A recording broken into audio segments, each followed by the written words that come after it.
Welcome, welcome. This is Daniel Blackman, back for another episode of Bluetopsy, here with Eric Cohen, who is fresh off of Dragon Con. That is correct, Daniel. How was Dragon Con? You went with the wife. Yeah, so my wife went, and we took our littlest for 3 of the 4 days that we went. Did you go to the parade? We passed by the parade. Oh, man, you got to go to the parade. Well, look, we've been to the parade before, but the thing is, if you go to the parade, then you can't queue up for whatever big speaker that you want to see. So while people were watching the parade, we are in line to see it. All right, well, we're going to tag team. Next year, I'm going to go with my kids. All right. We're going to have to switch up, split up, and try and get to as much as we can. If you were a superhero, who would you be? What's your favorite superhero? Who'd you grow up liking? Superhero. I'm not big into superheroes. Man. So who's your Dragon Con, inner you? Okay, let me be honest here. My wife, she's the one that loves all the kind of... So you got dragged there. No, but I really like... Listen, you could sit there for like 8 hours and just people watch. You could sit like in the atrium of the Marriott or wherever and just stare at the costumes. But I did like the Doctor Who stuff, so maybe I could dress up like that. But the funniest thing that happened was... So our little one, so he's 8. Okay. So he's pretty personable. And he's like, I want to take pictures. So he turns around and he goes, guess what? I'm going to go ask him for a picture. Because I'm going to do a selfie. So he would go around like this. I realize you guys can't visualize this. Maybe we'll have to show this online. Pictures of him. He would go with his phone and go, hey, can I take a selfie? And so then there's YouTubers that we watch, and we ran into them. And he's a little celebrity. He's shy but not shy. Shy but not shy. That's all good. Well, I hope everybody out there enjoyed their Labor Day weekend. But it's time to get back to work. Time to roll up our sleeves. Time to get great people elected, like our guest in the studio today, Sarah Amico, who we love. Sarah, say hello to everybody. Hey, thanks so much for having me. I'm excited to be here. Well, that's good to know. Well, first of all, I know everybody hears about Stacey Abrams. We love Stacey. We are going to work hard and tirelessly to get Stacey and Lindy Miller and all kind of great Democrats elected this year. But today we have a businesswoman, a wife, a mom, a phenomenal woman that is really shaking up a lot of things around Georgia, getting a lot of national attention. And hopefully today you guys will get to know much more about not only her platform, but, really what she's about. So starting off, I just want to open it up to you, Sarah, and just let people know why you even got into running. We had this conversation about how you told your 2 little girls that you were going to get into the race, and there's a great story behind it. So why don't you share with us what even prompted you to get to this and how your family responded? Yeah, so I guess I partly blame my high school government teacher and partly my elementary school teachers. I have been an American government nerd, a true believer in this system, probably since I was 6 or 8 years old. And in fact, when I went to undergraduate, I studied politics. So the irony is not lost on me at all that here I am. But I always thought of it as something that was more of an academic interest. So in fact, I worked briefly on Capitol Hill. Wow. When I was in college, I got a fellowship one summer at Georgetown University to study with a famous economist who was a Soviet refugee named George Vichnidze. Huge deal to study with him, great free market economist. And part of the condition of the fellowship was that you had to work on the Hill or in some government agency. So I actually worked for a Republican named Jim Talent, a congressman from Missouri who was the chairman for the Committee on Small Business in the U.S. House of Representatives. I worked in a subcommittee office, which for anyone listening who's not super familiar with the federal legislature, the subcommittee offices are really where a lot of the drafting of legislation and sort of the ins and outs of the policy work take place. And we worked on women's business center legislation. So I really loved the idea of what public policy could do for people's lives, and in particular for job creation, for people that wanted to start businesses, and for what it could do for the economy. But unfortunately, that lovely idealism during my time in the Committee on Small Business also collided with what even 20 years ago was a harsh reality of partisan gridlock.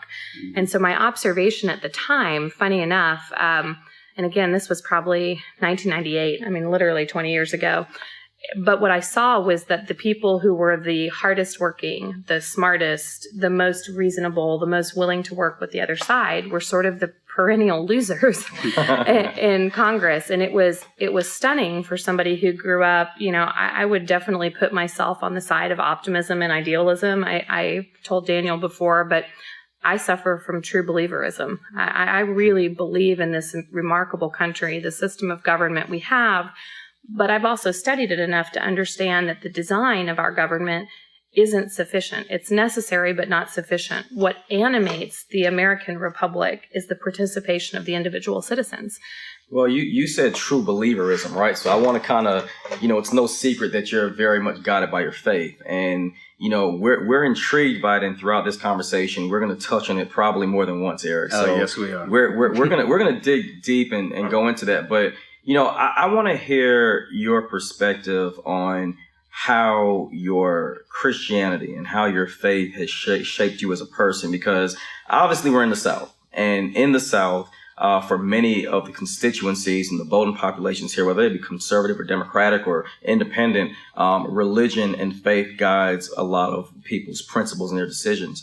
How did your faith help to guide you into the position you're in right now? Yeah, I mean, first and foremost, I've been very open about talking about this, and I am an evangelical Christian. I am married to somebody who's not a believer, so that's either something that looks like the beginning of a sitcom or thoroughly confusing, depending on your point of view. I'm a Calvinist, so for those of you who know what that is, you know that I believe he's going to get there anyway, so it all works out. But it's funny, it kind of actually all goes back to that first experience in government.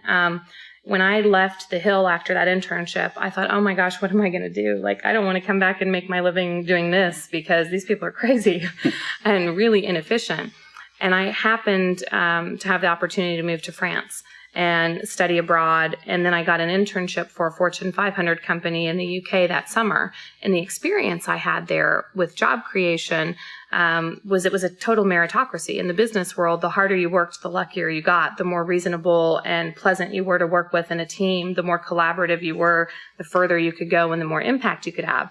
So I came back and applied to business school. I was like 20 years old at the time. And that was Harvard. Yeah, I only applied to one. My parents were like, don't you want like a safety school or something? And I thought, no, I want to go to Harvard. Like, I really felt even then that was the path God was putting me on. That's beautiful. And so I departed from, what at that time had been a childhood love of American government, and really felt like my calling would be to give people a means to provide for their family, to create. It's a magical thing, right? And I've had the opportunity to do it for over 15 years now. And then about 2 years ago, my pastor and his wife have become very good friends, and she and I would go to lunch, my pastor's wife, with reasonable regularity. And I would talk to her about, I really feel like God is gearing up for something in my life to change. And I don't know what it is. In fact, the funny thing is I thought I would go to divinity school. Wow. Yeah. That would have been a huge shift, right? Yeah. And then I spent about a year in what's called a leadership track study with our pastor, his wife, and a group of women who were sort of lay leaders in the church. And during the course of that pretty deep theological study, I really felt something began to move, that I love my job. I have worked very hard for it. We've created thousands of jobs. I run a company that's 90 years old. I think I'm the first woman to ever run it. And it's a great example to set for my girls and for little girls everywhere who want to see people who look like them and that are women at the head of the table, not just at the table. So one thing I want to do, because I really want Eric to jump in on some of the aspects that we talked about, but in staying with what you just mentioned about your faith, Bishop Michael Curry recently said that Christianity must reclaim its soul. As a matter of fact, his exact quote was, "In our culture, in this country, particularly at this time, Christianity is often presented in such a way that it leaves Jesus of Nazareth and his love out of the equation." Why has and I don't want you to go too far into it, because again, this is going to be a lot of our conversation, but why is it that we are seeing folks that are saying they're Christians and saying that they're guided by their principles, but it seems like the aspect of love and compassion and empathy seem to not be there, not just in politics, but it just seems like we have entered into such a time of hostility in our country when we are so-called a Christian nation? I don't like to assign motives to anyone. I'd like to believe that nobody does that on purpose. We've all lost our way from time to time on any number of issues. Anybody who knows me knows on occasion you'll hear a 4-letter word here and there, and I'm working on it. But honestly, I've been working on it for like 20 years, and it hasn't gotten that much better. Don't worry about it. You're okay. Yeah, and so, I don't want to assign motive to anybody, but what I will say is I think we've let our leaders fail to uphold a higher standard for a very long time. And so part of, what drove me to do this, and it's funny, my pastor's wife actually pulled me aside at Easter this year, and she said, "Do you remember when we had that lunch?" And I said, "Yeah." And she goes, "It's funny, you ended up running for office. We didn't see that coming." But part of it was to just be an example of somebody from my faith tradition that doesn't have those characteristics that the bishop talked about. And I think, we've got to do better as people. I always tell people the enemy of democracy is not the GOP. It's not another candidate. It's not even Donald Trump. I mean, he's not particularly good for democracy, but he's not the enemy. The enemy of democracy is apathy. Yeah. And so I think the thing is those leaders have failed in that way because we've let them. And we forget that the most powerful voice at the table in the American Republic is the citizen. So for me, I think that's the biggest issue. And what I will say too is, as somebody who's an evangelical, and look, that term has been around since the 1600s. And it literally just means that you want to share the good news with anybody. I mean, that's all it means. It doesn't mean anything about guns. It doesn't mean anything about gay marriage. It doesn't mean anything about abortion. It means you want to share the good news of Jesus Christ with others. That's it. And it's been co-opted now by people who found it politically expedient to use that term to create fear. I would probably say hijack, not co-opted. Yeah, I mean, maybe that's right. But the point is that perversion of the gospel, and it is a perversion. There is nothing in the Bible about firearms, as it turns out. There's a whole lot about how you care for poor folks, by the way. Yeah. There's a lot about how you're a good neighbor, how we bear one another's burdens. Even my daughters who are 5 and 7 can tell you the story of the Good Samaritan. And the whole idea was this was somebody who took his own resources and cared for somebody for whom, in the tribalistic sort of sense, he should not have cared. Right. And so, I think we've let people get away with it, but I also think that people have used it in a sort of weaponized fashion. And for the church, my message to other believers, any of you who are listening to this, I'm sympathetic that there are issues you might feel strongly in the Democratic platform that might conflict with your church doctrine. Yeah. My personal point of view is our religion governs ourselves and our families, but no one else. I mean, that's part of the beauty of living in the United States is that we're free from state religion. We have the freedom to worship or not as we desire. And so you can be pro-life and be a Democrat, but want other women to make that decision. You can lead with empathy. You can not agree with gay marriage. Don't have one. It's a simple outcome. You can pray for them if you're so inclined.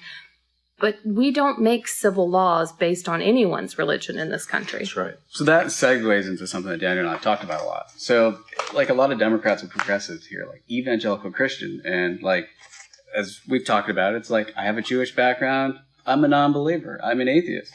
And there's a little tingle up the spine because what we've seen, what's weaponized Christianity, particularly from the right wing, they essentially have said, you know what? Separation of church and state, that doesn't exist. We want to bring forth Christian laws, essentially. They want to co-opt the government with religion. And what you're clearly saying is, I want to tell everybody, I love Jesus, but there's a separation of church and state. And I think that's something that has to be conveyed because I know there are progressives who are uncomfortable with that, Yeah, I mean, look, I've gotten a lot of that feedback. And the one thing I'm really proud of with this campaign is I've never been anything other than who I am. Right. So, in the primary, there was a lot of pressure to take the word Christian off of my literature, for example. I didn't put it on there because I think it's a qualification for office. I actually am also, on our literature, it says I'm a wife and a mom, which are, by the way, also not qualifications for holding statewide office. But why I put it in there is I want people to know who I am. I don't want them to come back 6 months from now and say, you hid that from us. I want them to know the whole of how I see the world. And how I see the world is that deep and abiding faith forms my view of the universe. But I have a secondary and almost equal love for the American institution and style of government.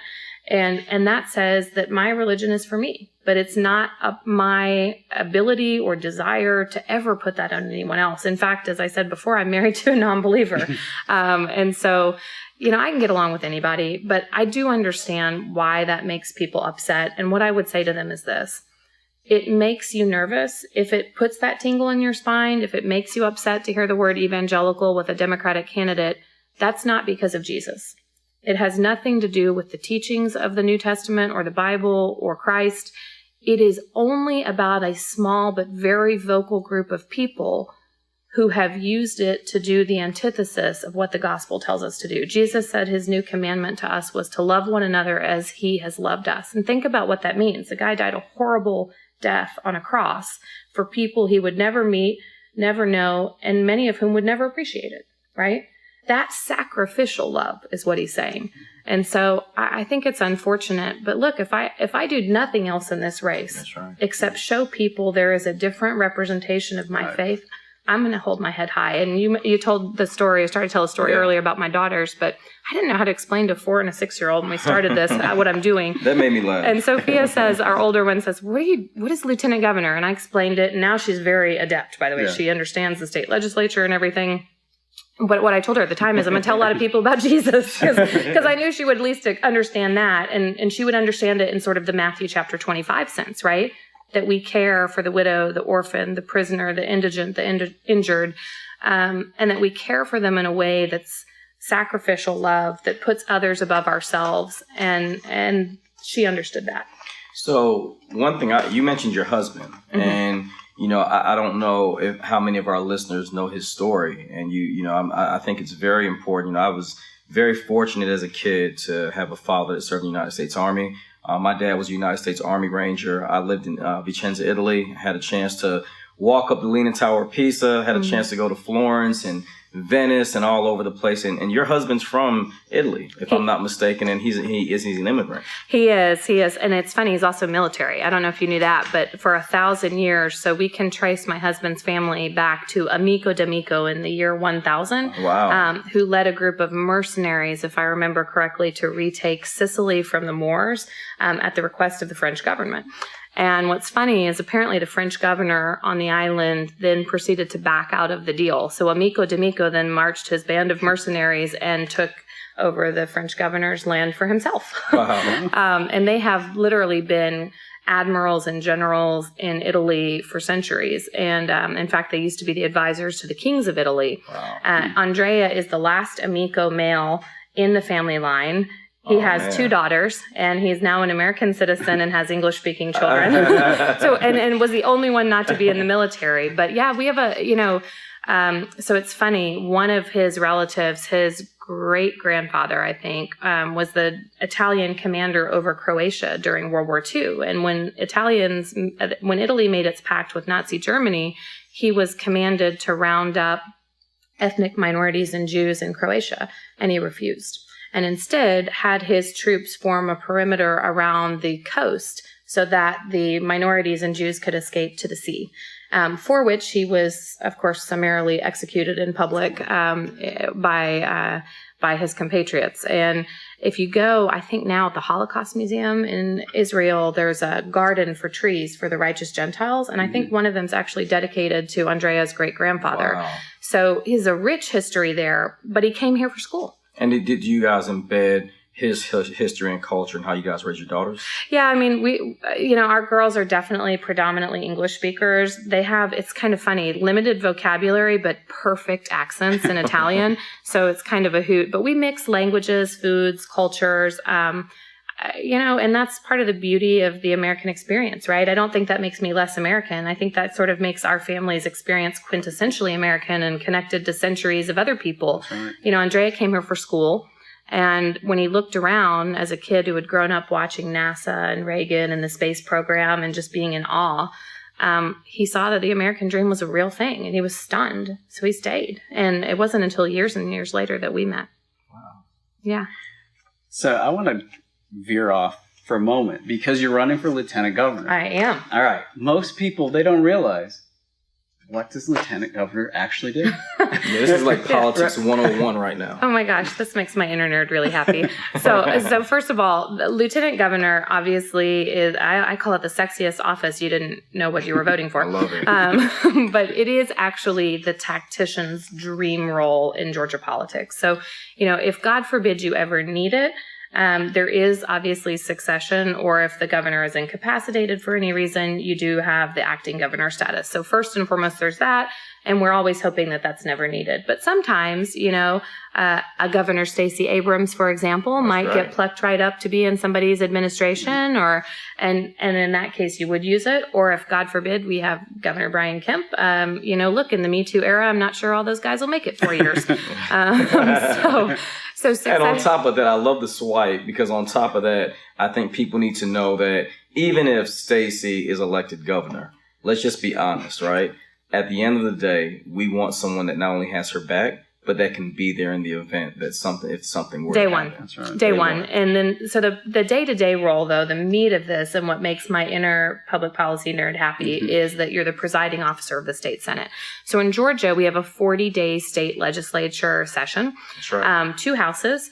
And in the state Senate, the lieutenant governor is the presiding officer. So that involves a number of things. It involves helping assign committee memberships, helping populate the committee on administration and assignments, separate committees. It also involves helping cue the order of debate, helping prioritize. You obviously have a hell of a bully platform as well, especially for a former media executive like myself, somebody who knows how to wield it. But the thing that I think is so powerful about it that's very difficult for the Republicans to strip away is that you can also determine what ultimately gets to the floor of the Senate for a vote. And because in that 40-day session, you only have 28 days to get through the Senate to what they call crossover day, when it needs to go over to the House and the General Assembly. And if it doesn't cross over, it cannot become law. Wow. So, for example, this year, there were not 1, 2, or 4 bills that passed. 4 separate bills that passed both chambers with overwhelming majority support from both parties, which would have enabled our EMCs, which bring electricity to rural populations. It would have allowed our EMCs to bring high-speed internet to those same populations using existing infrastructure. It's a workaround while we figure out what to do with infrastructure for the 626,000 Georgians who don't have access to high-speed internet. Especially in rural and South Georgia. Especially in rural. And it's a real economic impediment to creating jobs, recruiting businesses, and also to making our students competitive if they want to go to college. I mean, I've literally met families who take their kids to the McDonald's parking lot to get Wi-Fi to do their homework. But this bill, I think it was Senate Bill 402, was the final version of the 4 that they passed. It went back to the Senate for the final vote, and on day 40, Lieutenant Governor Casey Cagle sat on it. He refused to bring it to the floor for a vote. What was his rationale? So it died. Well, he never said. Yeah, but I'm presuming he was really hoping for some campaign cash from AT&T or somebody who didn't want the EMCs to deliver broadband. And so this role is way more impactful on everyday Georgians' lives than you realize. And if you think about how the state Senate, I also think about tone at the top. That's what we call it in the corporate world. The leadership in our state Senate, there were some good things that came out. There's no party that has a monopoly on good ideas. But this year, Casey Cagle focused on things like passing a resolution about kneeling football players on a field. And if you think about what families are worried about after their kids go to bed, I don't think that's in the top 5, top 25, top 20, yeah. 40. Nah. And, we had this adoption bill with state-funded agencies to allow them to discriminate against same-sex couples. And as an outsider, as a business owner, somebody who doesn't come from elected office, all I'm thinking is, where's your bill about my kids being safe in their schools? Where's your perennial funding for public schools with a formula that's not from the 1980s? Where is your resolution that every sick child in 2018 Georgia should be able to go to a doctor? Those are the things I think families are worried about. So you kind of just wanted to stand in front of their face and clap and say, focus, people. There are real issues that are solvable problems. And you're busy over here dealing with kneeling football players and other, they're not fringe issues. I know people feel strongly, but it's just not what's going to make our state prosper for generations. There are issues that unfortunately keep us distracted, right? And I think one thing that attracted me to you as a candidate was your compassion. I mean, the fact that you offered healthcare for your workers, the fact that you talk about, getting union drivers and all these areas that I think are amazing. But you gave this story that I want you to share with the people here today about Stewart County, Georgia. And that was the one that touched me more than anything else. And the reason why I think we're seeing this shift, because you keep hearing about a blue wave, right?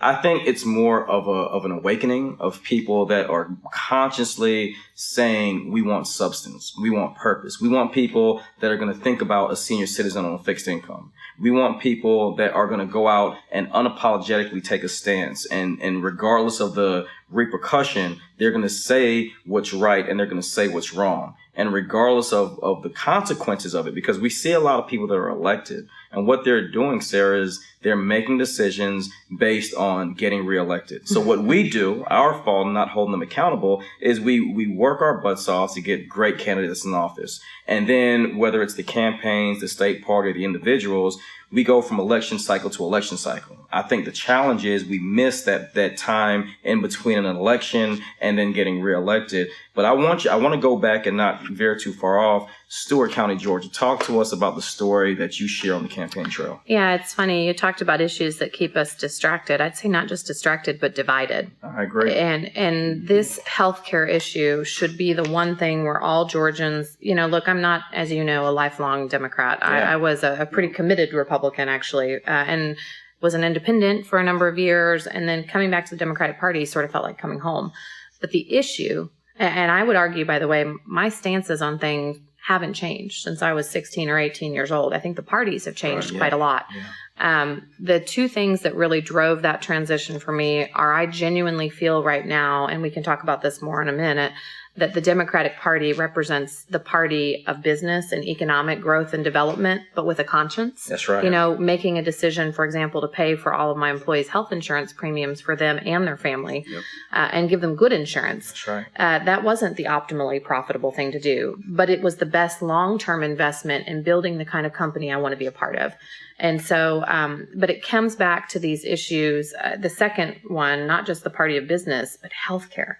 I mean, gosh, it doesn't matter, guys, if you're young or old, gay or straight, minority, Caucasian, male or female, Republican or Democrat, or anything in between, because I don't think most folks line up very well with either party, actually. Healthcare is the one thing that should bring us all together. And the facts on the ground are this. Georgia, as a state, has had a government controlled by one party, the Georgia GOP, for 14 years. And for 8 of those 14 years, they have controlled legislative majorities in both houses of our state government and every single statewide executive office. In that time, Georgia has seen 7 rural hospitals close since 2013 alone. We are at risk of losing many more. We have 64 counties without a pediatrician.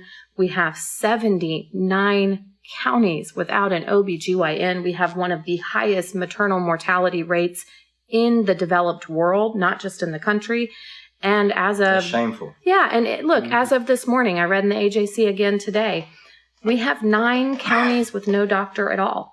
And so I have made it my mission, to your point about Webster County, to travel over, Stewart, the Stewart Webster Hospital, to travel all over this state and meet folks who are living with the consequences of that failure of leadership.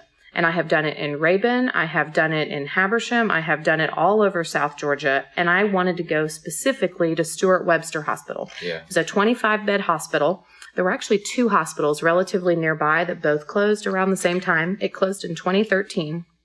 It now looks like the set of if you're older, Grey Gardens, the younger folks are like, what's that? So American Horror Story, Rural Hospital Edition for y'all.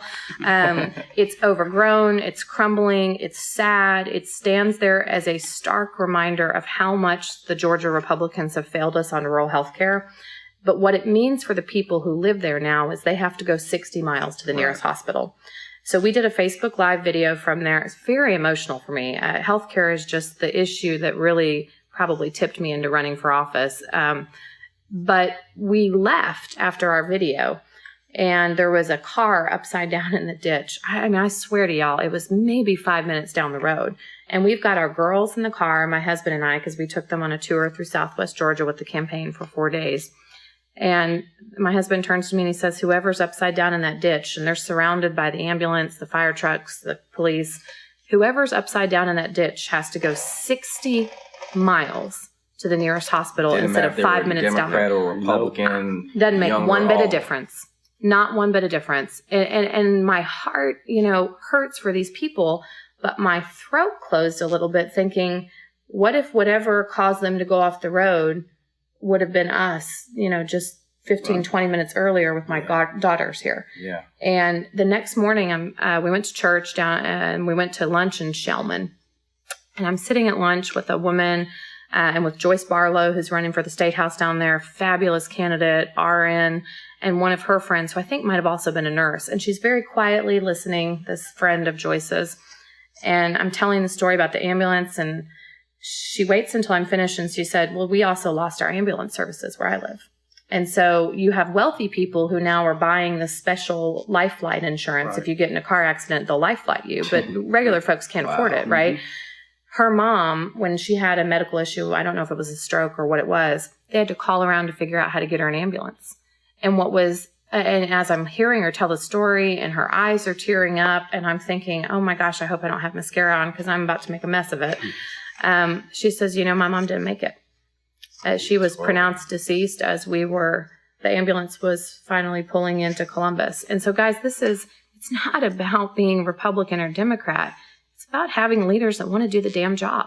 And the thing is, for all of our listeners, and Eric could co-sign this, but you hear her voice through the airwaves, but the passion we see on your face, and it's real, and I think one of the main reasons that we wanted you on was because that's the kind of leadership we not only want, but that we need. And, these stories they need to be shared. You mentioned wireless broadband and other things earlier. And I've been in South Georgia. My cell phone hasn't worked for 10, 15 miles. And I can only imagine. I can care less if they're white or black or Latino, or if they're Republican or Democrat. When you go into these areas and you see hospitals closed, and you see schools dilapidated, and you see food deserts. These are issues that we really need to stand up and to address. So, well, let me tell you what I see as a business owner looking at it. So as a mom and as a human being, it's devastating. As a business owner, I see 10 or 20 years of a complete and total lack of economic opportunity, because the reality is, there is no rural renaissance when we don't invest in public schools and when there's no health care available. Business owners aren't just going to put jobs in these places where their folks have to drive an hour and a half to get to a hospital to have a baby. Not going to happen. And there are 1.9 million people in Georgia that are living at or below poverty. And without health insurance. Without health insurance. I want to stick with healthcare. Yeah. So my dad was a healthcare executive. So I have probably way too much wonky background myself with healthcare.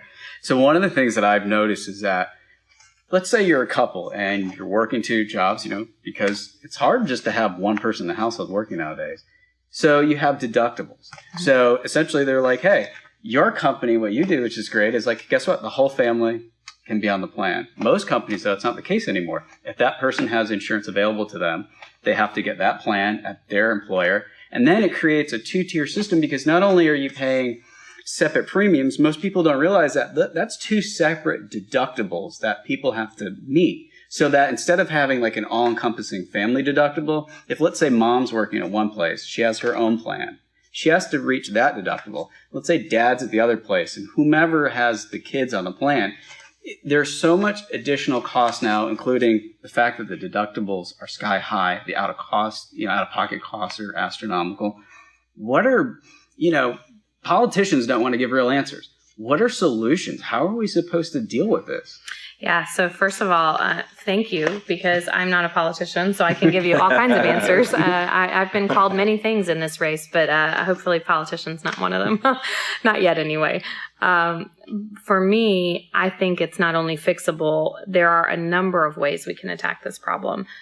First and foremost, in Georgia, we have to expand Medicaid. And I know the Georgia Chamber of Commerce now is looking at Medicaid waivers, which is sort of like, a spin on that. I call it Republican speak for Medicaid expansion. I honestly don't care what we call it or how it happens.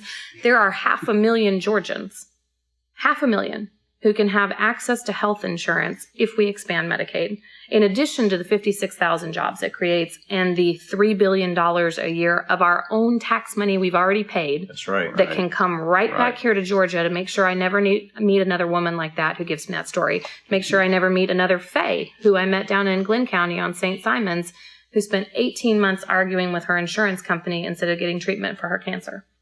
That is what Medicaid expansion is. And yes, we can afford it. But the way to look at it is, it's like Georgia's rural healthcare in particular is a patient on the ER table. That's right. And we have a carotid artery that is bleeding out. So the first thing we've got to do is sew that up. Before we can diagnose any other injuries or maladies, we got to stop the bleeding, the hemorrhaging. And that for me is Medicaid expansion in some fashion or other. However we get there, we've got to do this to bring our own money back here. And look, the Affordable Care Act was never intended to have a system where Medicaid wasn't expanded to those people who now fall in the Medicaid coverage gap.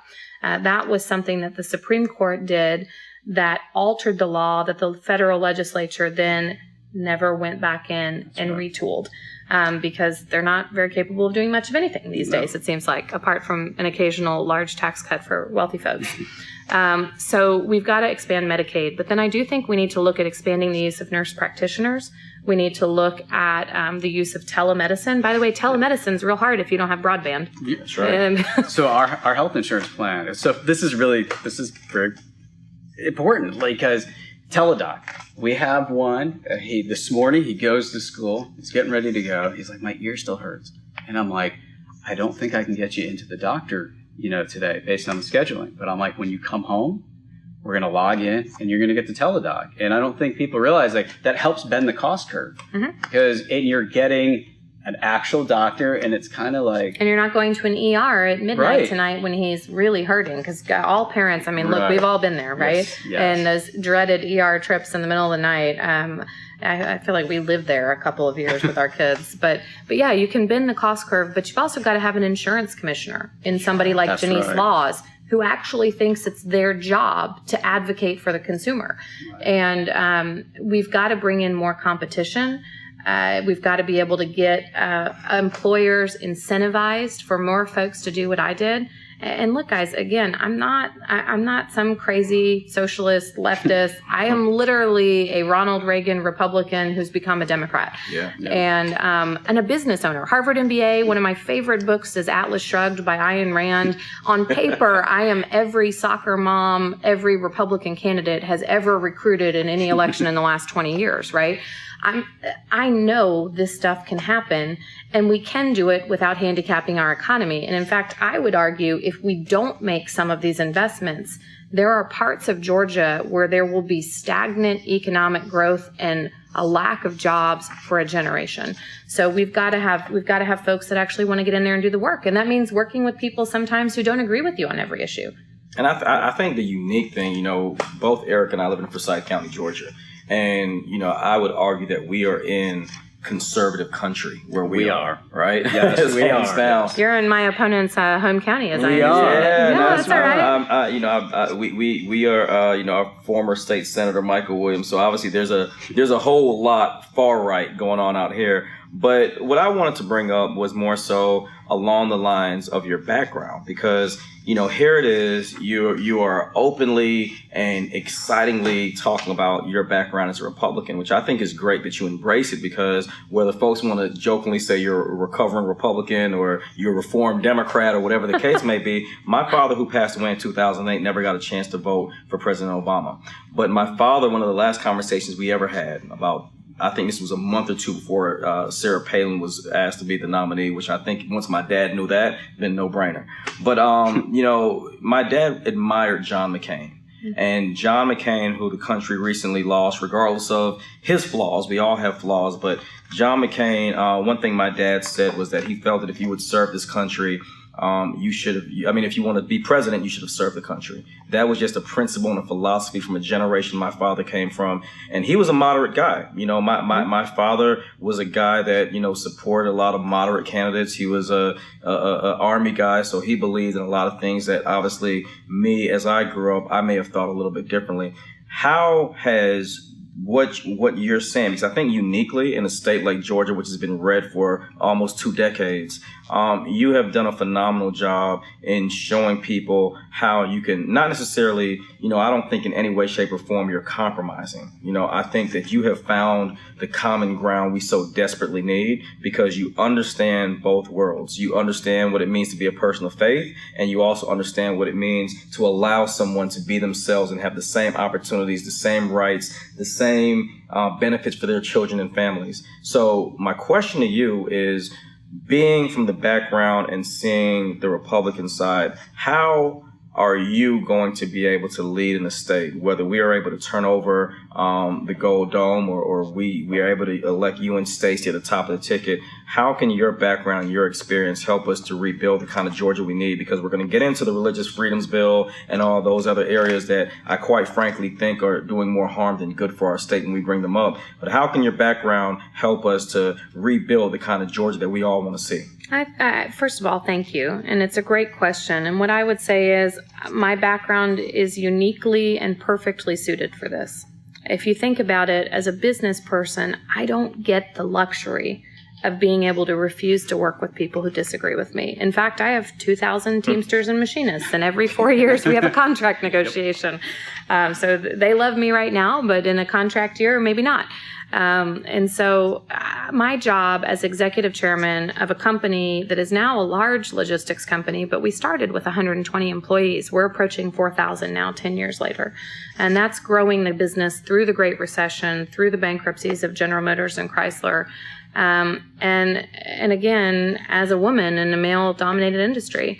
And what I found is that it didn't matter if everybody agreed with me on everything. It mattered whether or not I was able to bring people to the table, understand their point of view, which, by the way, whether you're a Republican or a Democrat, means you need to give people the benefit of the doubt. You need to not assume that they have malintentions. You need to not assume that reasonable people with good hearts and great experience in life can't disagree on an approach to a problem.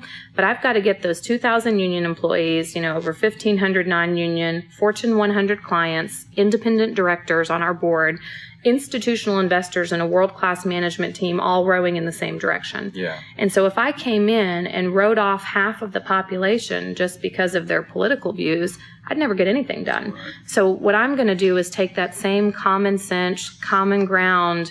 I really don't care who you voted for in the past, guys. I'm thrilled you voted. Even if it's a candidate I vehemently disliked, I'm glad you participated. And I want you to come out and be reminded in the potential of this state to do great things when we have leaders who are more interested in problem solving than politicking.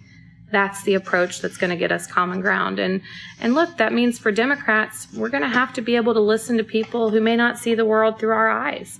And we're going to have to say, I respect that you've put a lot of thought into that. And here's where I disagree. But man, there's this other lane.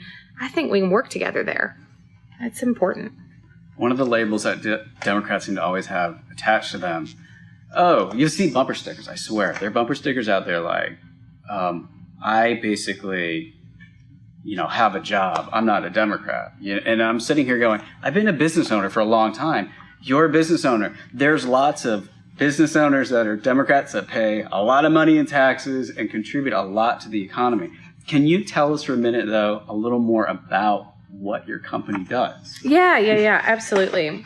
So it's funny, if you've ever seen those double-decker trucks going down the highway full of cars, that's our core business. So we started, and it was actually my parents who bought the first company in 2008. I've been involved since the very beginning. Anybody who grew up in a family business knows what that's like. I've been involved in my folks' businesses since I was probably 12.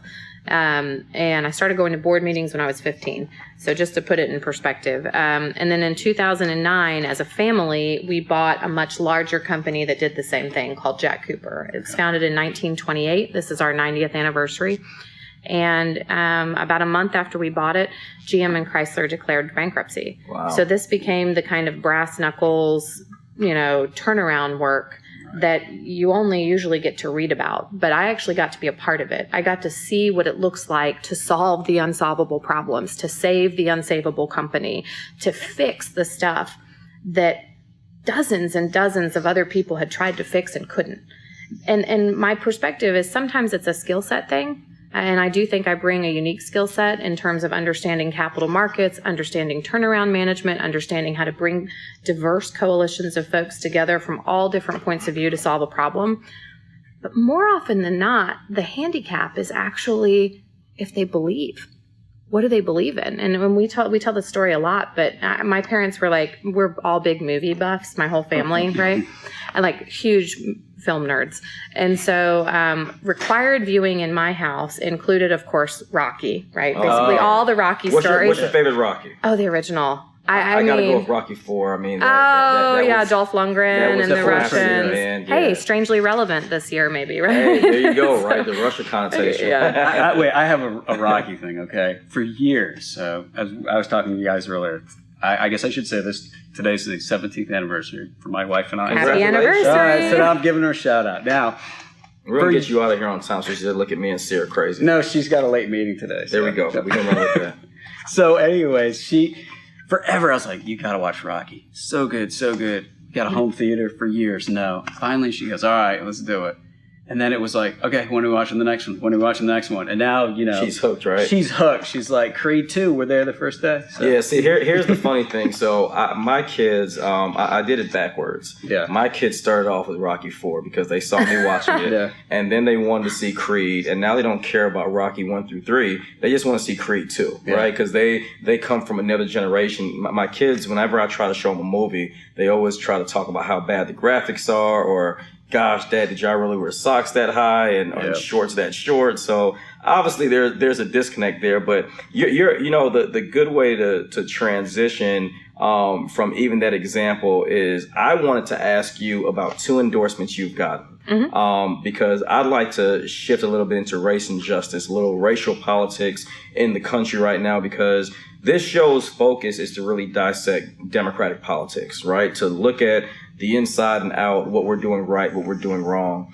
Barack Obama and Stacey Abrams have both endorsed you. And that says a lot, to have the endorsement of the first African-American president in the United States, to have the endorsement of a woman that can potentially become the first black elected governor in the South, not just a black woman. I know Governor Wilder was elected in Virginia, so I'll go a little further up. But in the deep South, when you talk about Georgia, Florida, Mississippi, Alabama, South Carolina, a Stacey Abrams victory would be paramount. To have 2 women at the top of that ticket means a lot.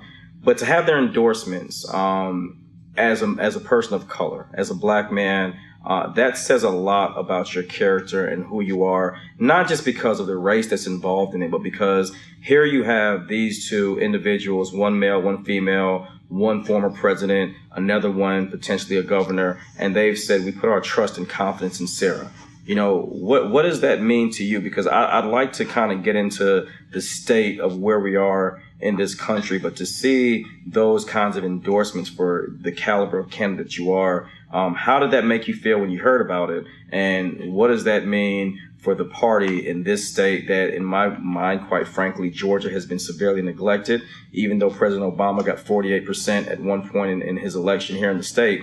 What do those mean to you? And how does that help to fuel your campaign? It's a tremendous honor. So I actually found out about the Barack Obama endorsement on Twitter with the rest of the world. Wow. And I was like, I should just go home. Like, the day's not going to get any better than this.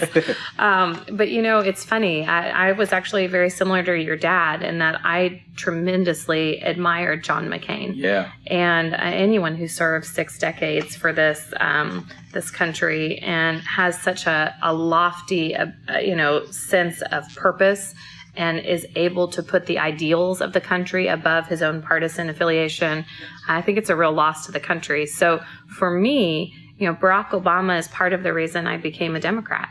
I think his ability, and what I loved about it was his ability to lead on principle, and even when those principles weren't popular, hold fast. That, guys, that's the test of a leader. You don't have to agree with them for everything. But what you need to know is that a leader says what they mean and means what they say, and that you never have to doubt the content of their character. And so to get an endorsement from somebody who showed me, and again, in the early days, I would say I didn't agree with him on a lot of policies, or maybe not a lot, but at least here and there. But what I think we all had our, I'm saying this not to interrupt, but, I'm a black man that willingly and excitedly supported and voted for him. But there were issues that I think, we were all in this somewhat love affair, and I don't think any candidate is perfect one. Exactly. But at the same time, there are areas that I think even President Obama wished he would have done things a little differently. So I don't think any of us should be apologetic about whether we criticized President Obama or, he had flaws. The fact is that, he did a lot for the country, and he'll probably go down as one of our best presidents. Well, and I think it's, and again, for me, suffering from true believerism, it was somebody who was willing to be exactly who they were, unapologetically. Yeah, that's right. And guys, it's hard. It's hard. In the primary, I could have made my life a lot easier by tacking to the left, by adopting language that isn't authentic to who I am, by taking the word evangelical out of my vocabulary, by never saying the term Harvard ever, or suburban. I think I actually got in trouble for answering a polling question once, because in the primary, somebody asked me about the polling, and I said, it's really weird. I poll really well with suburban white women. Terrible thing to say. I didn't know. It was what happens when you're a first-time candidate. I actually thought it was a real demographic question, and being an analytic by nature, I answered it the way the math would tell you. And so, for me, what I'm proud of is, even in the face of being on a very steep learning curve, and even in the face of making mistakes, there's not a person who's known me for 30 years. And my girlfriends, who I've literally known since I was 8 years old, were all here in September, right before we launched. There's not a one of them that'll tell you I'm any different in how I talk to you than how I've talked to them for 3 decades.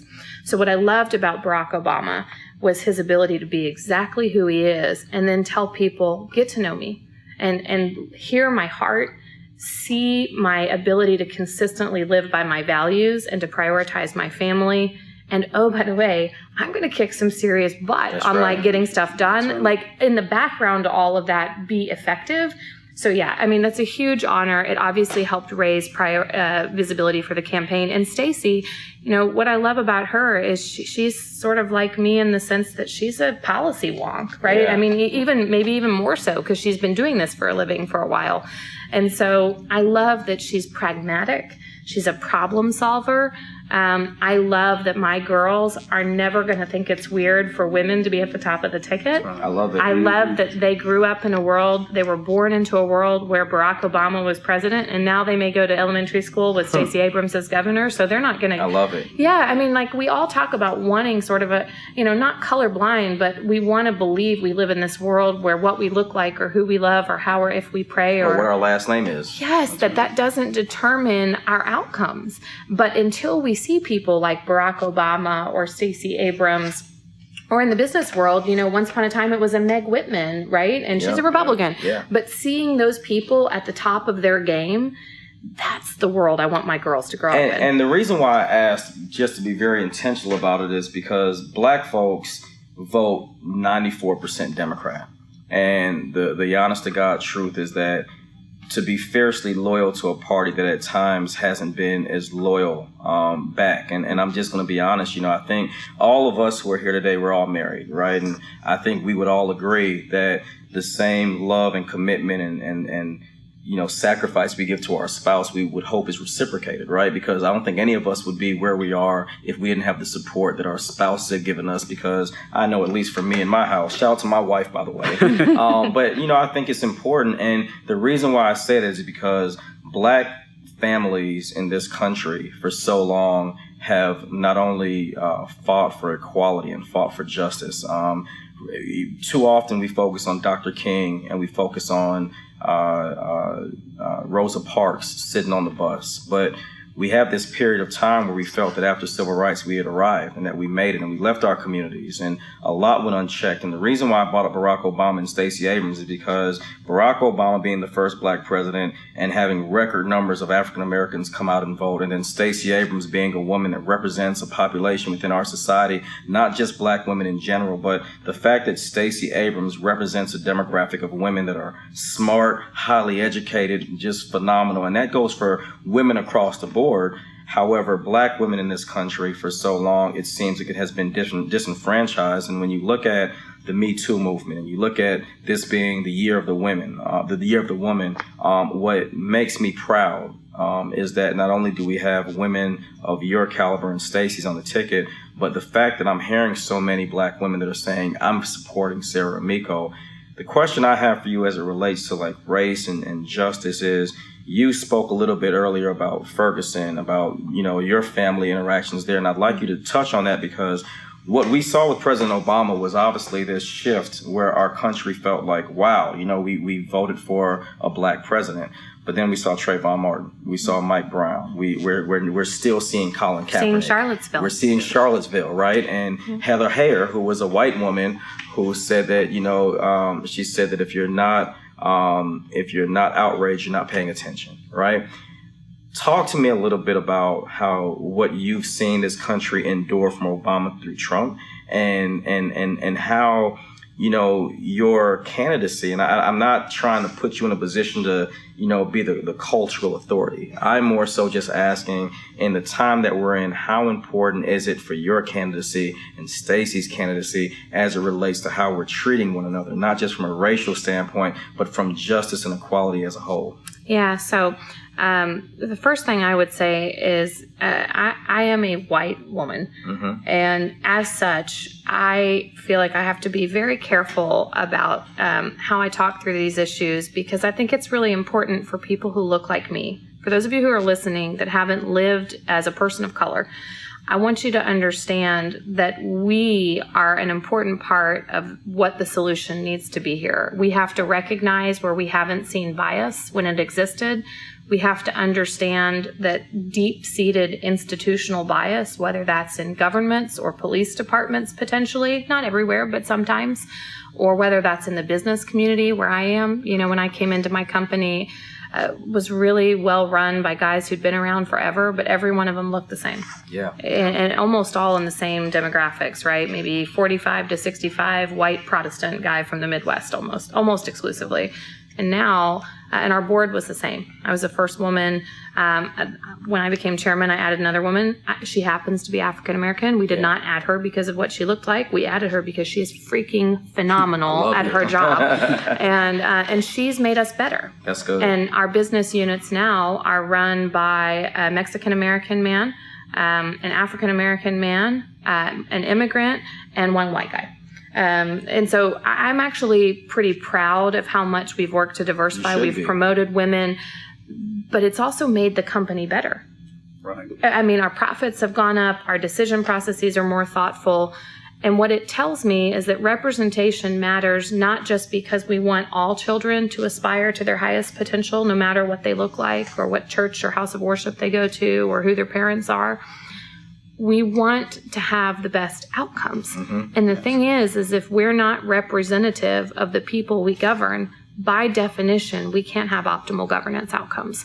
But for you know, communities that haven't lived like this, I had a real wake-up moment in our family because of my cousin. That's right. I think you shared the story earlier. Yeah, so I was born in St. Louis. I still have a lot of family in Florissant, which is where I lived when I was born. It's North County, St. Louis, not too far from Ferguson, in fact, kind of down the street.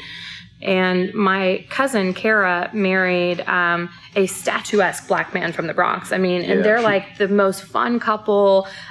He's super quiet, IT guy. And then I remember at their wedding, like, they turned on the music and I was like, he's a big dude too. I'm like, he can boogie. Like, they're just, and they're funny and they're like pop culture savvy and they're witty and they have kind of this great repartee between the two of them. And they have 2 little boys and I have 2 little girls and they're all about the same age. So, and we grew up together, my cousins and I. So, but what's shocking is when the Michael Brown protests were happening, when that whole just devastating chapter unfolded near where my family was from, we all realized my cousins she was gonna have different conversations with her kids than I would have with mine. And guys, I know that sounds trite, probably, but I mean it so sincerely. Any world that my kids inherit where my cousins' sons have to fear things my daughters don't simply because of the color of their skin, we're not done yet. That's right. We're not done with the work from Dr. King. We're not done with the work from Lincoln. We got a lot of work to do. And as a mom, obviously I can't speak to what it would be as an African-American mom. And that's why, I have to be, I want to be deeply sympathetic on this, and careful about how I say it. But as a mom, having to worry about your kid getting a traffic ticket, we all did it. I remember getting my first one in your quads, right? They burn because they're nervous when they're pulling you over. And, going to the Waffle House or Starbucks. Any mom who has to worry about the safety of their child because of what they look like, or again, what if your child is transgender? Yeah. Or, on the LGBTQIA, somewhere in there, then our work's not done. America's not complete. Yeah, and we have to be willing to have these conversations. I have 3 black boys in Forsyth County, Georgia. Forsyth County has come a long way from where it was 100 years ago. Hell, it's come a long way from 30 years ago. But it's very true that there are disparities in how we're raising and bring up our kids. Matter of fact, there's a scripture I think you would appreciate in the Bible that says, "Tramp your child in the way they should go, and in the end they shall not. They will not depart." And it's a challenge because living in the United States, let alone the county, there have been those conversations I've had with my kids, and it's not something that you wear as a badge, but it is something that you say, hey, and Eric and I have had this conversation, but for me, it's. Frederick Douglass, I have this quote in my office. He said, "It's better to raise strong boys than to repair broken men." Mm-hmm. And I believe that's true for children in general. If we raise our children to be strong and to understand the differences and to not sugarcoat the realities that life may pose to us, I think if we raise them the right way, then they will go in a new direction. And I think it's important for us to understand that because, our children are open messages to a future we won't see. And I will say this. It's not just important for your kids that those conversations happen. Let me tell you about the conversations in our house. Because again, I can't live an experience I haven't had, but I can promise to do everything in my power to listen to anyone who wants to share their experience with me. I can promise to change and to help lead change where we need it, and to speak to people when something needs to be said, even if it's not popular. But the conversations we're having with my kids are different because of the universe they're growing up in, the world they're in. We read Ruth Bader Ginsburg's I Dissent, the children's book story. My 5-year-old loves it, by the way. She runs around, I dissent, I disagree, but I think she just likes to say that anyway. But we read about it, and even though they're 5 and 7, when they say they were not allowed to stay in certain hotels because they were Jewish, my kids and I talk about that, and we talk about the fact that's the same Hebrew people that we read in your Bible, and that God created all of us in his image, and racism is more offensive to him than almost anything. And so we read that. We read the Who Was Rosa Parks, and when I got to go up and sit in that bus in her seat in Dearborn in the museum at the Ford Innovation Museum, I sobbed.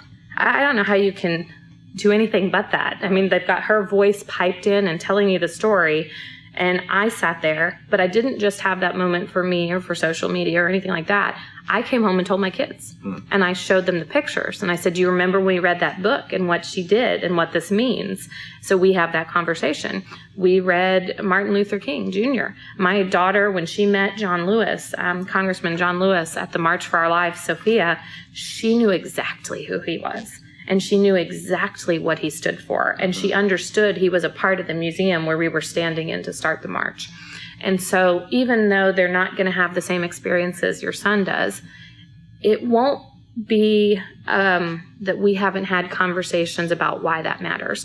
And I know they're 5 and 7, and I know there's probably parents listening like, oh my gosh, that's kind of early. No, it's not. No, it's Soon not. as they can talk, guys. You start introducing these concepts that we can love people who are different, that we do not need to fear other, whatever that is. We're Americans and human beings first. And that's what I would say. I think the problem with the Republican Party in Georgia is you got somebody like Michael Williams, right? Who thinks it's scarier what somebody looks like or that they go to a mosque instead of a church than it is to drive a deportation bus around the state running for governor. If you go to Gwinnett, down Pleasant Hill Road, there are so many grocery stores with stuff from all around the world. China, South Korea. It's Japan. awesome. I love going to dim sum over there. It's so awesome. Haven't been. Oh, we gotta go. Oh, we're gonna do it. Yeah, you guys heard Sarah invite me, so we're going. Yeah. To dim Oh sum. my gosh, I love it. Have you been to Sweet Hut Bakery? No, I haven't. But somebody just gave me a mochi from there the other day, one of the coconut ones, and it was tear-inducing. It was like the best I've had since I was in Japan. It was fabulous. So let's go to something, because you just were talking about Michael Williams. So we'll go somewhere a little more controversial. It's nothing that you did, but hopefully not. No, not that we know of, but your opponent. Oh, yeah. So for those who aren't aware, we're in Forsyth County, as we've talked about, and your opponent, Mr. Who shall remain unnamed. Right. Notice I haven't said his name. Why give him any publicity? So this individual, you had a fundraiser in Beverly Hills, I believe. And I don't think we've got to a little more of your background. You happen to used to work there. I did. Okay. It was former colleagues. And by the way, a bunch of them are Republicans. So the irony's not lost on me. So this unnamed opponent, he's a former minor league baseball player. So I would guess if he, was in the Florida Marlins organization and people out of state wanted to have a fundraiser for him, his old colleagues, it would seem pretty rational that he'd go, oh, that's great, you want to support me. But they decided to do the same old dirty nonsense that I think people are tired of. I think that's the heart of how you feel, that it's the same dog and pony show. It's the same nonsense. People want realistic stuff. Let me read the campaign spokesman for the unnamed campaign. The Hollywood set is an extreme left-wing hot mess, and they are trying to export their awfulness to Georgia. That's the first part. But here's the second part. That's real friendly for the movie industry. That's the third in the world in Georgia. That's right. $9.5 billion of economic impact, by the way, in Georgia. It's the second part. Did Amico come home from California in an electric car spilling used needles, Mexican gang members, and contraband drinking straws into the streets of Marietta? It says his name, but I won't say his name again. Feces littered cities, high taxes, and Nancy Pelosi values are a tough sell in Georgia, no matter how much Hollywood money you have. Okay, first of all, it's vulgar. The second thing is, you've put out a fantastic statement, and this individual references electric cars. My wife and I have owned an electric car for 4 years. We are, I guess, EV nerds and enthusiasts, okay? Electric cars have a great future. The Georgia legislature actually killed the tax incentive that had this business growing significantly. We had an electric charger put in our home, and this is like, for people who don't know, you can plug an electric car to a regular outlet, or you can get a faster, a level 2. This guy comes and he goes, yeah, our business has been killed because they killed the tax incentive. And it was just essentially done out of spite, and probably who knows what money, from big oil was back there. So to your opponent, explain to us how this type of nonsense makes you feel about what type of campaign they're running. I think this is part of the reason that people are tired of politicians. This guy's been in the state legislature for the better part of a decade, even though he calls himself an outsider, right. Which I've always thought was kind of funny as an actual outsider. Yeah. The funny thing is I'm pretty sure when they issued this statement, he was in Washington, D.C. By the way, on his Twitter feed, it was him doing a video standing in front of the U.S. Capitol. So the irony was also not lost on me. But I think this is exactly what drives voters away from the polls right now. And you almost have to wonder, is that why they do it? Because it becomes one of these things where that's not leadership. This is the kind of petty partisan politicking that makes people throw up their hands and say, I'm done with all of you politicians. And it's not fair, because there's plenty of people out there like a Stacey Abrams who want to do the work and who actually want to get the job done and deliver results. And they get a bad name because of guys like this who issue these kind of statements. But as an outsider, like an actual outsider and first-time candidate, what it makes me think is that there's a huge opening for us to talk to voters who are tired of this stuff. Guys, he's insulting. First of all, the guy, one of the hosts that threw this event for me is still a Trump supporter, Republican. There were other Republicans there. There's a mix of folks. These are former colleagues. I'm honored that they would take time out of their day to help me do something across the country in Georgia. And so I don't see anything wrong with raising money out there, first of all. And more than half of our money has come from in-state. But I'm also a first-time candidate. So I've got to raise money wherever I can. It's very expensive to run a statewide campaign. He's insulting the film and television industry. That is a $10 billion industry in Georgia.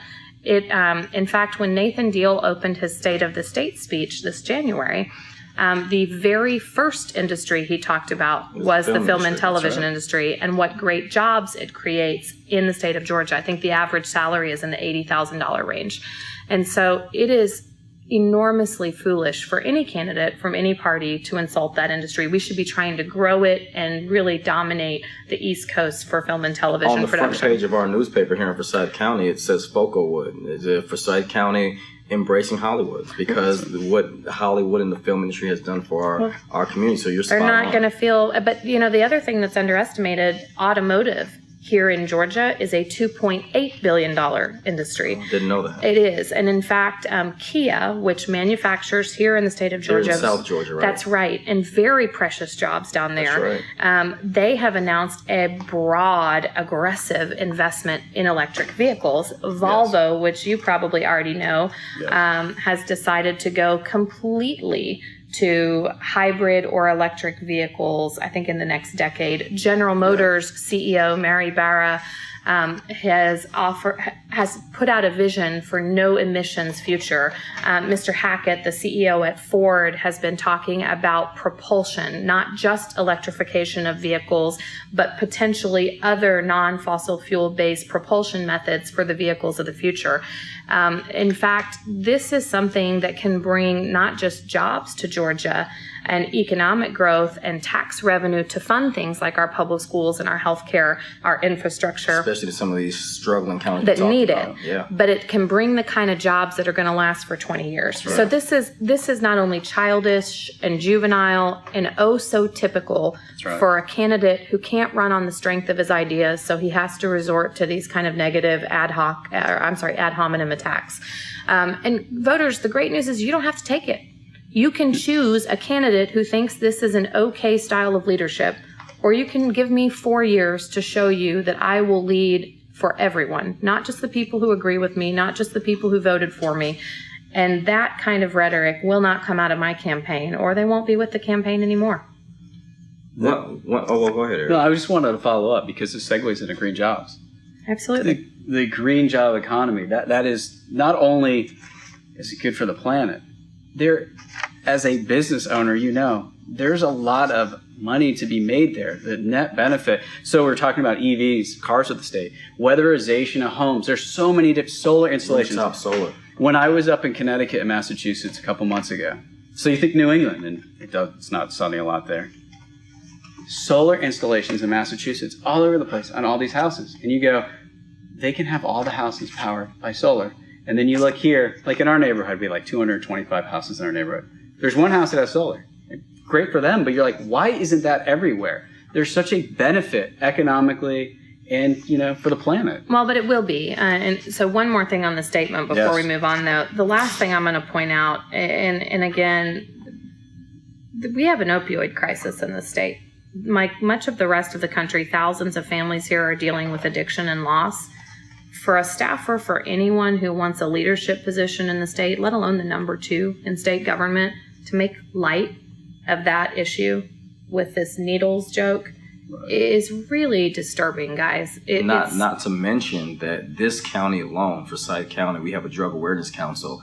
We are one of the leading counties in the state of Georgia for the opioid crisis. Yeah, there should have been an apology issued for this statement. This was not.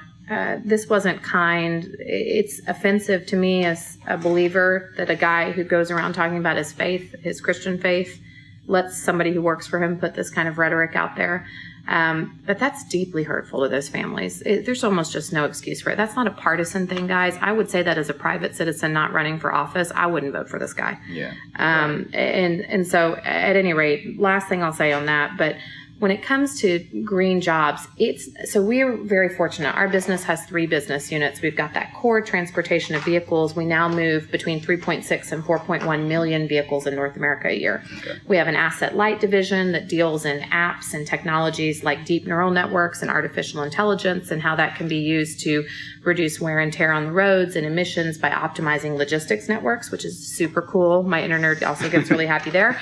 But we have a third division, which are sort of diversified adjacent businesses, one of which actually manufactures some components for Tesla for their electric vehicles. Okay. But the application of that technology is smart glass. It can be solar panel inverter boxes.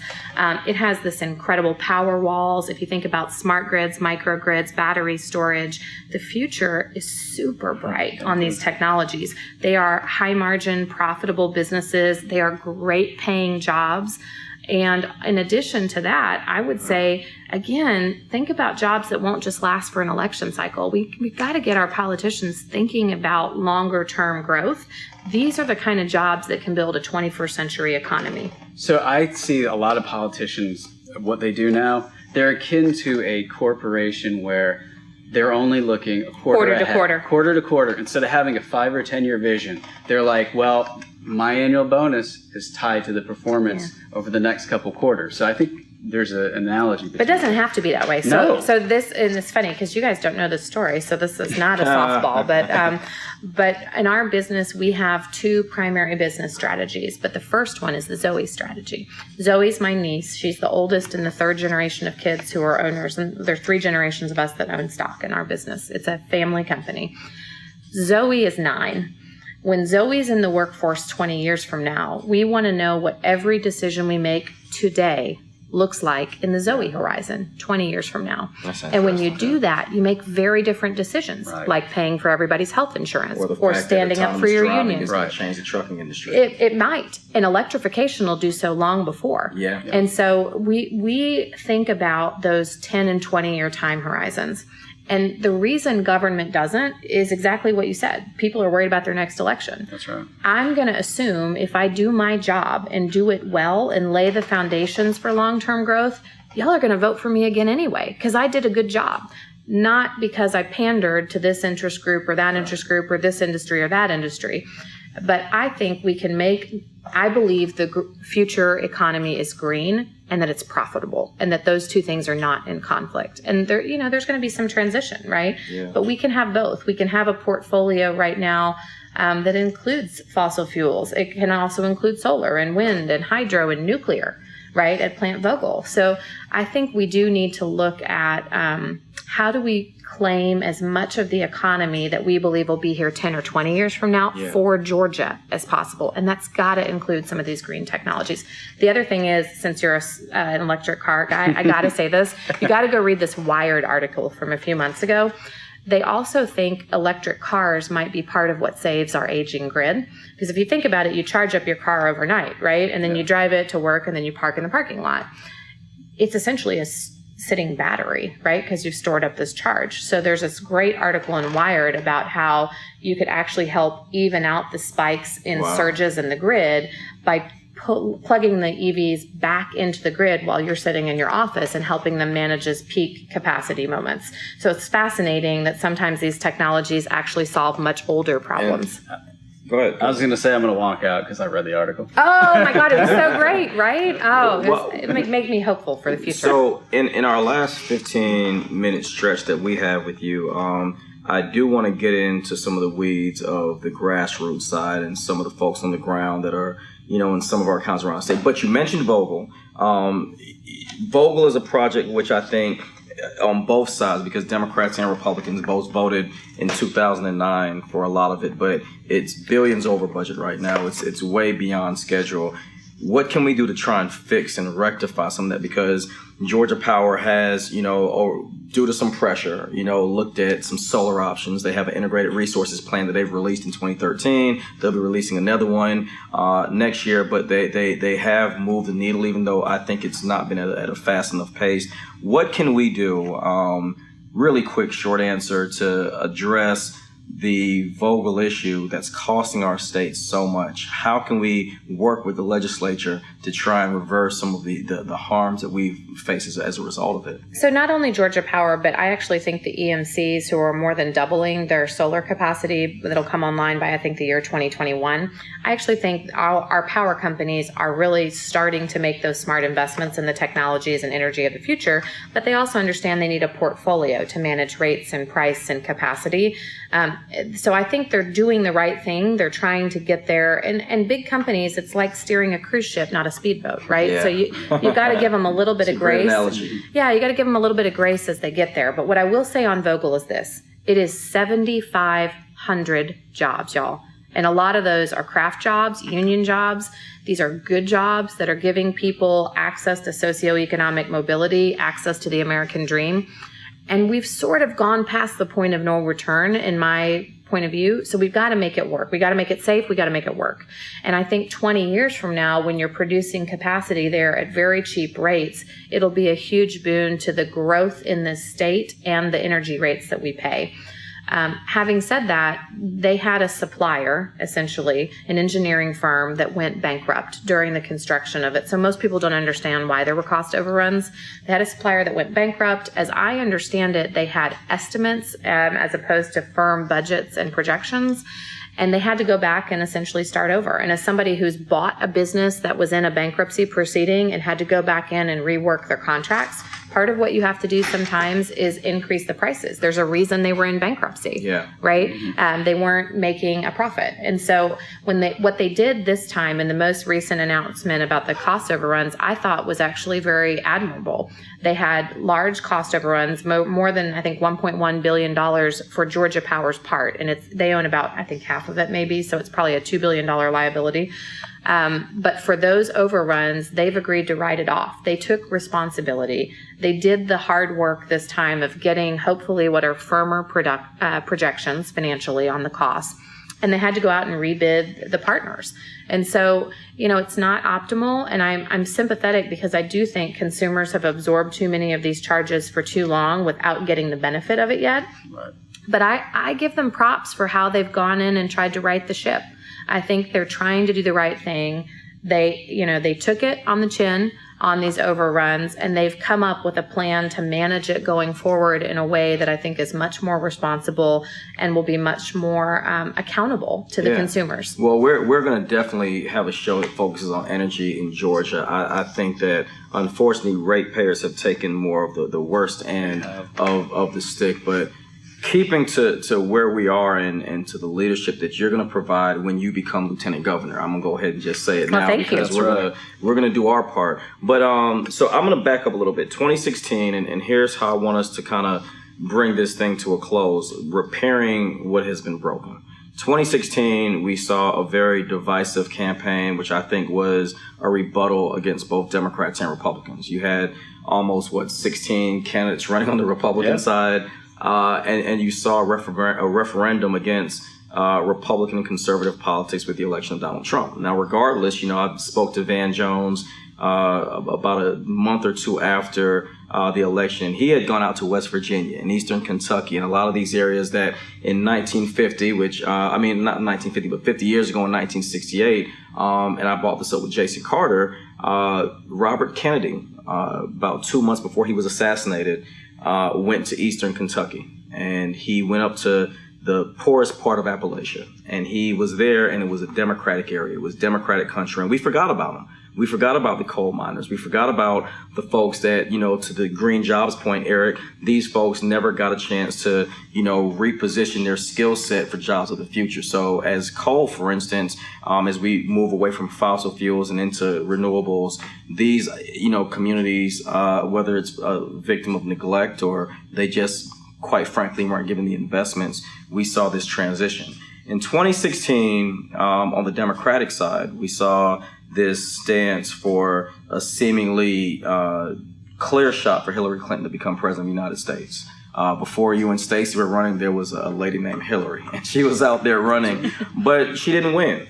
And what I want to ask you is not so much about her not winning, but about the rift that has now been seen in the Democratic Party between, establishment Democrats that have trusted and been faithful and loyal to the Clintons versus looking now at progressives. I was Bernie Sanders' political director in Georgia. I believed in a lot of things that Bernie put out there as it relates to income inequality and as it relates to jobs and equal pay for women. And so I supported his candidacy. But when we got our butts kicked in the primary, I went and did what I thought was the right thing, was to support Hillary to become president of the United States.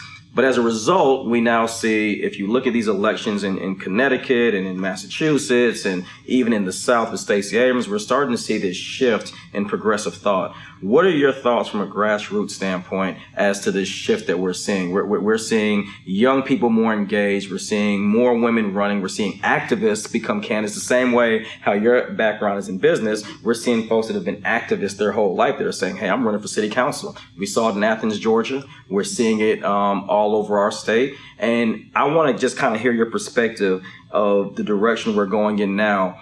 Is there an opportunity for recovery? And how do we put the pieces back together that have since been fragmented since 2016? Yeah, I think if you want to look at the future of the Democratic Party, look at the statewide candidates in Georgia, starting with Stacey and I. What divide? I think we're building a coalition that's not just the Hillary and Bernie folks, but independents and voters who have traditionally been Republican, whether that's suburban professionals, whether that's the perennial white whale we're looking for, the soccer moms, right, or security moms, depending on the election cycle. We always get a different name. I say we because I'm probably in that set. But we are building a coalition of voters, including folks that haven't felt like they had any reason to show up at the ballot box for a very, very long time. And if you think about it, I don't see that divide on our ticket here in Georgia. Stacey is an accomplished legislator, a Yale-educated tax attorney. She is a resident of the city of Atlanta. She is a daughter of the South. And I think she brings, and by the way, she's single and with no kids, right? Yeah. I am a suburban evangelical Harvard MBA, Ayn Rand reading business owner with 2 little kids and a husband who still talks a little funny because I think English is like his 3rd or 4th language. And I think if you want to look at bridging the divides, look no further than our ticket. I don't see any divide. We come at the world. I'm a girl who grew up in the Midwest in the Ozarks, but I have had the tremendous good fortune to live in the Northeast for a few years, to live on the West Coast for a few years, to live in Virginia for 4 years for college, and to make a couple of stops in Europe along the way. And so I've seen that divide you're talking about, not just within the Democratic Party. I've seen the red and blue divide for decades, and I've been talking about it for decades before people in the media were, because I've lived it. Yeah. When I was at home in the Ozarks, I was always too liberal for the politics, right? Yeah. And when I went up to the Northeast for a few years after graduate school, I was the crazy Christian conservative, right? And again, my views haven't changed. When I lived on the West Coast, I was probably a registered Republican. It just, I think those divides sometimes are a product more of media and marketing than they are of substance and policy. Yeah. And so look at the ticket of Georgia. We are finding a way to bring all of those groups of people together to say, we don't need to agree on everything. Mike Thurman, the CEO of DeKalb, gave a great speech at the NAACP Unity Breakfast this year. And he said, unity isn't unanimity. We don't have to agree on everything to be unified in our approach, to understand we're fighting for exactly the right things at exactly the right moment for exactly the right reasons.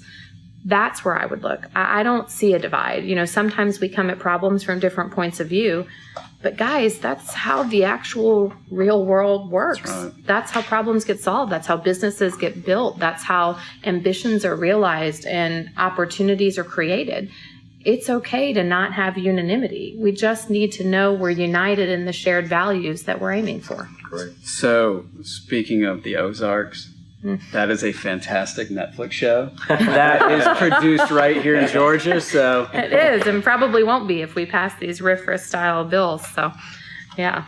So you're essentially talking about like labels are antiquated, like all this identity politics. Like Daniel and I, on the surface, like, Daniel's run for public office. He's a liberal, whatever. But when he and I talk, there's so many things now that you would go, wait a minute. They sound almost like they're conservative business people that are very socially liberal.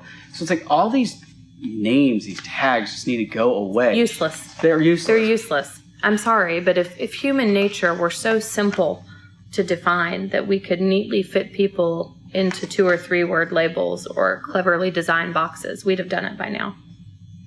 We haven't for a reason. We're empathic, deeply perceptive creatures, right? I mean, humanity at its best is that constant striving for whatever we're pulling toward that's greater than ourselves.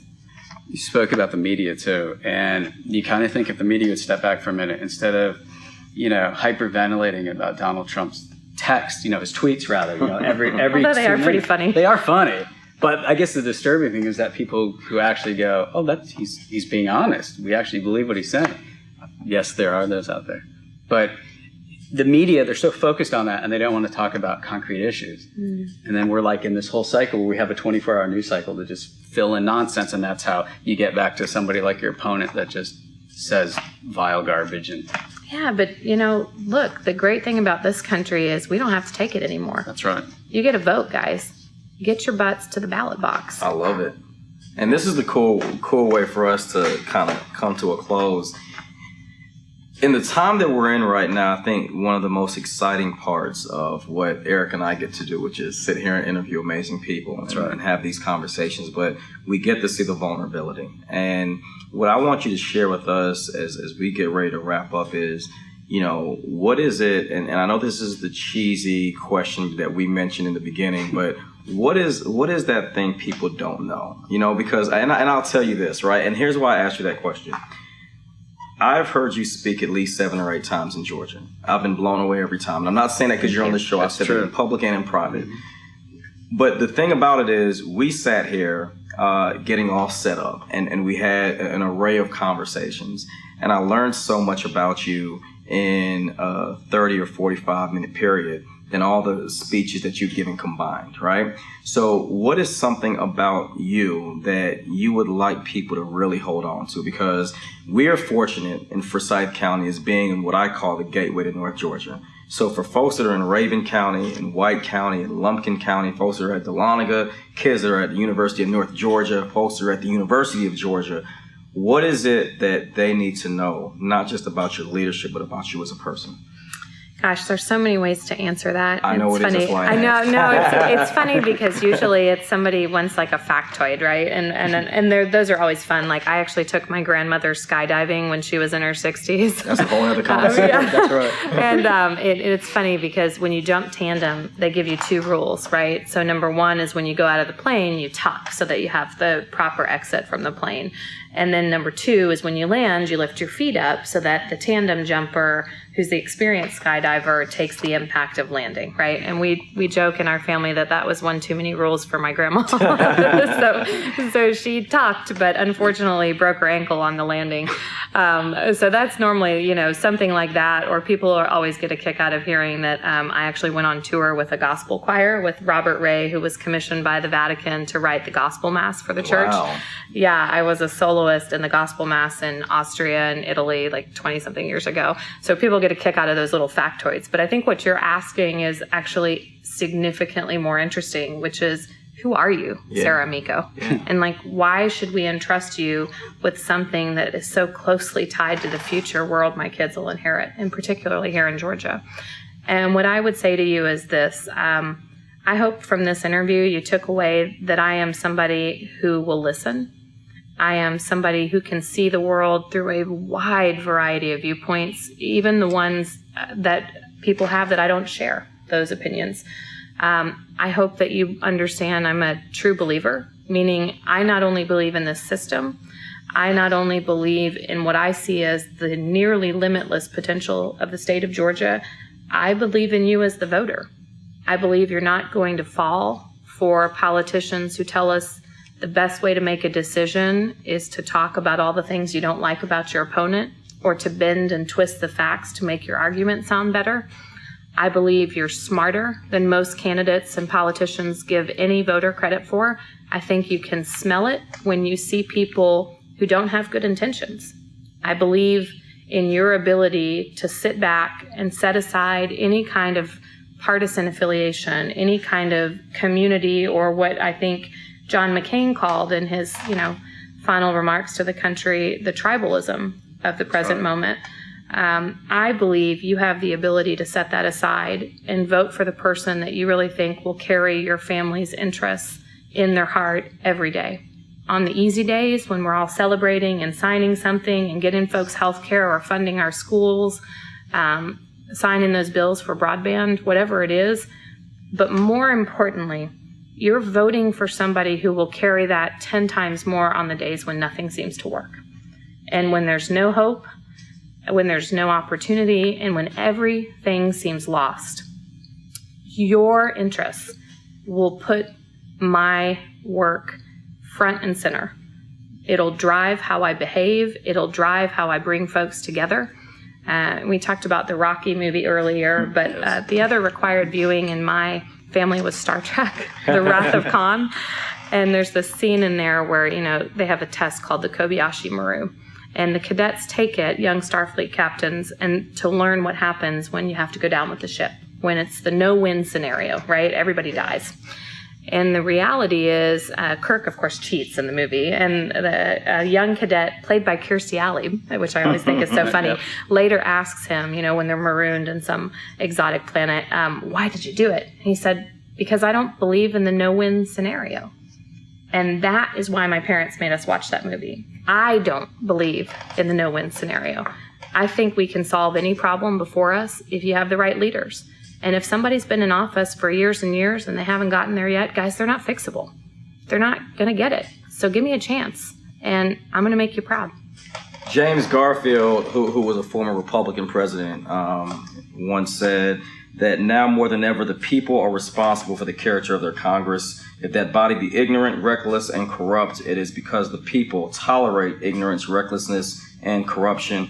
If it be intelligent, brave, and pure, it is because the people demand these high qualities to represent them in the national legislature. If you are a resident of Georgia and you want someone that is brave, is fearless, is someone that has a background and has the integrity to lead our state, I would encourage you to vote for Sarah Amico. I would encourage you to support the top of the ticket all the way down, but you've heard from a person who's laid it all out for you.